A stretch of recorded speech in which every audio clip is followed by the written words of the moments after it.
আসসালামু আলাইকুম এভরিওয়ান, আশা করি তোমরা সবাই ভালো আছো। আজকে তোমাদের সাথে যে টপিক নিয়ে আলোচনা করব সেটি হচ্ছে চতুর্থ অধ্যায়। চতুর্থ অধ্যায়ের HTML নিয়ে আলোচনা করব। তো আজকে যে বিষয়টি নিয়ে আলোচনা করব সেটি হচ্ছে HTML এর মৌলিক কাঠামো। HTML এর মৌলিক কাঠামো।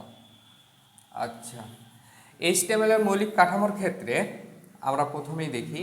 প্রথমে আমরা HTML এর ওপেন ট্যাগ দিলাম, তারপরে হেডের ওপেন ট্যাগ দিলাম। আর হেডের মধ্যে কি থাকে? হেডের মধ্যে থাকে টাইটেল, TITLE। হেডের মধ্যে কি থাকে? টাইটেল থাকে। এখানে টাইটেল আমরা যে কোনো লিখতে পারি, যেটা ইচ্ছা আমরা সেটাই দিতে পারি। টাইটেল এখানে দেওয়ার পরে এখানে আমরা কি করব? টাইটেল ক্লোজ করে দিলাম। এখানে তোমরা একটা জিনিস খেয়াল করো, প্রথমে আমরা HTML ওপেন করলাম, HTML ওপেন করার পরে হেড ওপেন করলাম, ওপেন করার পরে টাইটেল ওপেন করলাম। টাইটেল আমরা এখানে আমরা যা ইচ্ছা প্রশ্নের অনুযায়ী আমরা এখানে টাইটেলটা দিব। সেক্ষেত্রে তোমরা যদি কি টাইটেল দিবে এটা যদি ভুলে যাও, যদি না পারো, সেক্ষেত্রে এখানে টাইটেল হিসাবে ICT লিখতে পারো, তাতে কোনো সমস্যা নেই। এক প্রশ্ন হচ্ছে ICT দিব কেন?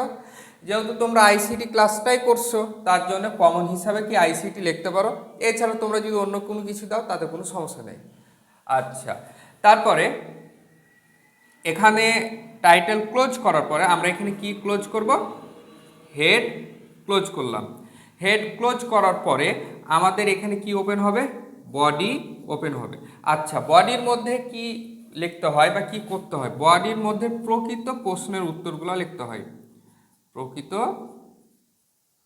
প্রশ্নের উত্তর, এটার অর্থটা কি, তাই না? এখন তোমাদের প্রশ্নে যা চাইবে যে উত্তরটা দিতে হবে, সেই উত্তরটা কিসের মধ্যে লিখব? বডির মধ্যে লিখব। এখানে প্রকৃত প্রশ্নের উত্তর মানে এক কথা প্রশ্নের উত্তরটা যখন দেওয়া হয়ে যাবে, তারপরে আমরা কি করব? বডি ক্লোজ করব। বডি ক্লোজ করার পরে আবার কি ক্লোজ করব? HTML ক্লোজ করব।